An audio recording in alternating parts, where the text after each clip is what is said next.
வெள்ளிக்கிழமை அப்படின்னாலே நமக்கு எல்லாருக்குமே தெரியும். தாயார் பத்மாவதி தாயார், மகாலட்சுமி, அம்பாள் எனப்படுகின்ற அம்மன், இவர்களுக்கெல்லாம் மிகவும் உகந்த நாள் இந்த வெள்ளிக்கிழமை.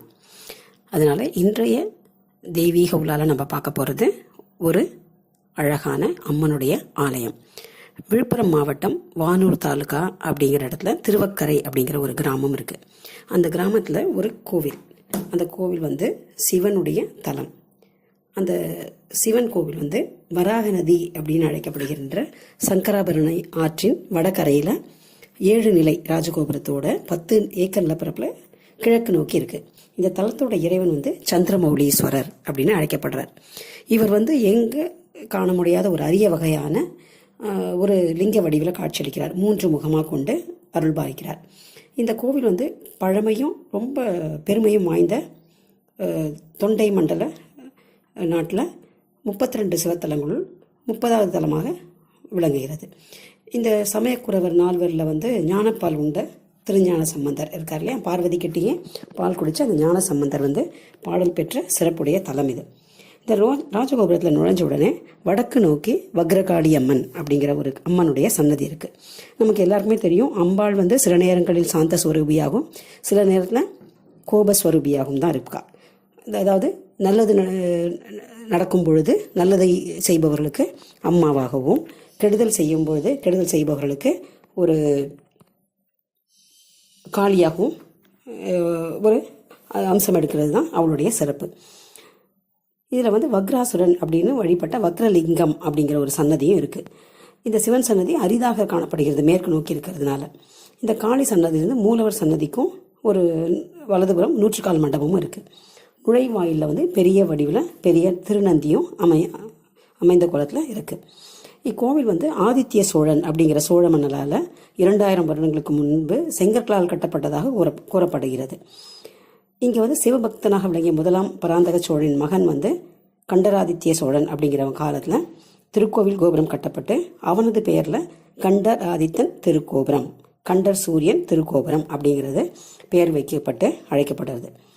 இவனுடைய மனைவி செம்பியன் மாதேவி பாடல் பெற்ற கோவில்கள் திருத்துருத்தி, திருக்கோடிக்கா, திருமுதுக்குன்றம் அப்படின்ற கோவில்கள் எல்லாமும் திருப்பணி செஞ்சுருக்காங்க. அதே போல் இந்த திருவக்கரை திருத்தலமும் கற்றளியாக்கி சிறந்தோரி திருப்பணி செய்திருக்காங்க. கோவில்களுக்கு தானங்கள் பலவும் செய்திருக்கிறதாக வரலாற்று செய்திகள் மூலம் நமக்கு தெரிய வருது. இந்த கோவிலில் காளி கோவில் எப்போவுமே ஊரின் எல்லையில் தான் இருக்கும். நடுவில் இருக்கிறது ரொம்ப அதிசயமான ஒன்று தான். ஆனால் இங்கே ஊருக்கு நடுவில் இந்த கோவில் அமைந்திருக்கு. இதில் வக்ராசுரன் அப்படிங்கிற அரக்கன் சிவபெருமான பூஜை செஞ்சு தன்னோட தவ வலிமையால் சாகாவரம் வேணும் அப்படின்னு சொல்லி வரம் பெறலாம். இந்த இவனை மாதிரி இரண்ய கசிபு அது மாதிரி இவனும் இந்த மாதிரி வரம் கேட்டு வரம் பெறலாம். எப்போவுமே சிவனை வரன் கொடுக்கறதுல ரொம்ப வல்லவர். அதனால் வரம் கொடுத்துருவார். அதுக்கு மேலே அந்த வரத்துக்கு இதுவை திருமால் கிட்ட சொல்லி இந்த வரம் கொடுத்துருக்குற, இதுக்கு ஏற்ற மாதிரி நீ பார்த்துக்கோ அப்படிங்கிற மாதிரி விட்டுருவார். இதுதான் சிவனுடைய இதுவே. அது என்னென்னா ஆட்கொள்வதற்காக அப்படிங்கிற ஒரு வரலாறும் சொல்லப்படுகிறது. அதாவது இறைவன் ஆட்கொள்ளணும் அப்படிங்கிறதுனா அவர்களை அழிப்பதாக நினைத்து, அழிப்பதுன்னு சொல்கிறது அவர்களுடைய அந்த கெட்ட எண்ணங்களை அழித்து அவங்கள ஆட்கொள்றது அப்படின்றது சொல்கிறது சிறப்பான ஒரு இதுவாக சொல்கிறாங்க எல்லாருமே. இந்த கொடுமை ரொம்ப செஞ்ச உடனே தேவர்கள் சிவன் கிட்ட போய் முறையிடுறாங்க. சிவபெருமான் மகாவிஷ்ணு கிட்ட வக்ராசுரனை வதம் செய்யணும், இந்த மாதிரி இவனுக்கு இந்த வரம் நான் கொடுத்துருக்கேன் அப்படின்னு சொல்லும்போது சூரனோட போரிட்டு தனது சக்கரத்தை வக்ராசுரன் மீது பிரயோகம் செய்து அழிக்கிறார். அதுக்கப்புறம் வக்ராசுரனோட தங்க என்ன பண்ணுறா, துன்முகி அப்படிங்கிறவ அண்ணனை போலவே கொடும் செயல் புரிகிறா. இப்போ இதில் பார்த்துருப்போம் இல்லையா, ராமாயணத்துலலாம் ராவணனோட தங்கையும், ஆனால் அவள் கொஞ்சம் நல்லவ தான், இருந்தாலும் அவளுக்கும் அந்த அரக்க புத்திங்கிறது சில நேரங்களில் இருக்கும் அப்படின்னு கேள்விப்பட்டிருக்கோம். இந்த அரக்கியானாவில் வதம் செய்யறதுக்கு திருக்கையிலைநாதனான சிவபெருமான்கிட்ட பார்வதி தேவியும் அந்த அரக்கியை வதம் செய்ய போகிறாங்க. அப்போது பார்க்குறாங்க துன்முகி கருவுற்றிருக்காங்க. அதை பார்த்த உடனே பார்வதிக்கு ரொம்ப திடீர்னு ஒரு இது கருவுற்றிருக்கிற பெண்ணை கஷ்டப்படுத்தக்கூடாது அப்படிங்கிறது சாஸ்திர முறைப்படி இருக்குது. கர்ப்பிணியையோ இல்லை சிசுவையோ வதம் செய்யக்கூடாது அப்படிங்கிறது. இப்போல்லாம் தான் நம்ம நிறைய ஒரு சின்ன ஃபேமிலியிலேயே கர்ப்பிணியை வந்து இல் ட்ரீட் பண்ணுறதெல்லாம் கேள்விப்படுறோம். குழந்தைகள் அங்கங்கே சிசுக்கள் வந்து சின்ன வயசுலேயே பாலியல் பலாத்காரம், இதெல்லாம் வந்து கலியுகத்தில் இப்படிலாம் நடக்கிறது. ஆனால் முறைப்படி அதை வந்து பெரிய ஒரு பாவம் அப்படிங்கிறது அந்த காலத்தில் இறைவன் கூட அதை வந்து ஃபாலோ பண்ணியிருக்காங்க. இந்த மாதிரி கர்ப்பிணியை வந்து வதம் செய்யக்கூடாதுன்னு. உடனே பார்வதி தேவி என்ன பண்ணுறா, துன்முகியோட வயிற்றை கிழிச்சு அந்த குழந்தையை எடுத்து தன்னோட வலது காதில் குண்டலமாக மாற்றி அணிஞ்சுக்கிறாளாம் அந்த குழந்தைய. அப்புறம் துன்முகியை வதம் செய்கிறாளாம். ஸோ வக்ராசுரனின் தங்கையை அழிச்சதுனால இவளுக்கு வக்ரகாளி அம்மன் அப்படிங்கிற பேரும் இருக்குது. இந்த உமாதேவி வீற்றிருக்கும் இந்த வக்ரகாளி அம்மனாக இருப்பதனால திருவக்கரை அப்படிங்கிற பெயரோடு அழைக்கப்படுகிறது.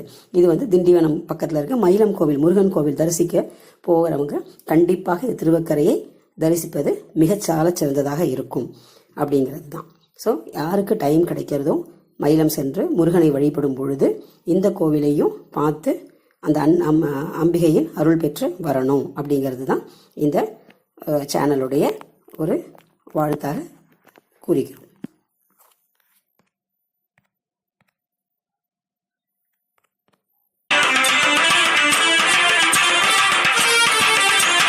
திருவக்கரை நாயகியே ஸ்ரீவக்ர காளியம்மா, துன்முகியை அழித்தவளே ஸ்ரீவக்ர காளியம்மா, வக்கிரங்கள் நீக்கிவிடும் ஸ்ரீவக்ர காளியம்மா, சிசு குண்டல காரியம்மா ஸ்ரீவக்ர காளியம்மா,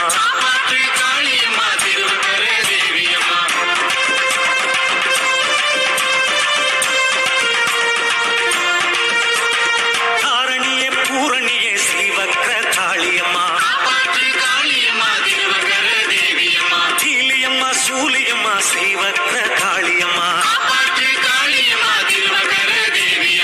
ஓம் சக்தி தாயான ஸ்ரீவக்ர காளியம்மா, உன் பாதம் பணிந்தோமே ஸ்ரீவக்ர காளியம்மா,